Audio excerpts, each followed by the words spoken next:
Just a few quick reminders that after broken trust, we shouldn't be waiting for these big tsunami waves of revelations. I mean, sure, they may happen and they may be helpful, but I always say consistency over time, pebbles make mountains, raindrops make seas.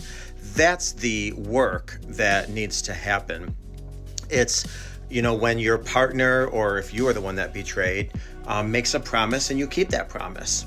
Or if your partner or you, depending on who stepped out of the relationship, doesn't get defensive when you ask a question, or you don't get defensive if you're the person who stepped out. Doesn't minimize, doesn't blame shift, doesn't shrug their shoulders, doesn't roll their eyes, doesn't sigh, breathe heavy, turn away. It's the little moments, it's the showing remorse, it's the being apologetic, it's the randomness of it all, it's the leaning in, it's just really the small consistent things.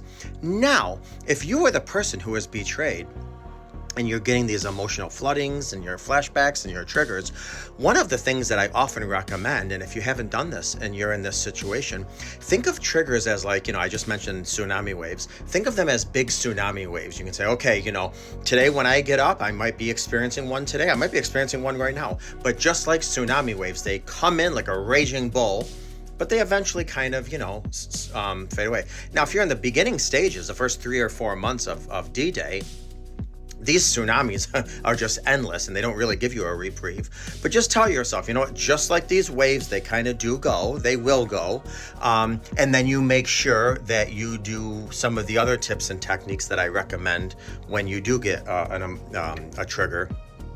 And if you don't know, then just scroll through my videos, because I have a lot of recommendations on what you do to trigger. But again, keep in mind, slow and steady wins the race. It's not these big, huge things, these big revelations that people desperately need and cling on to.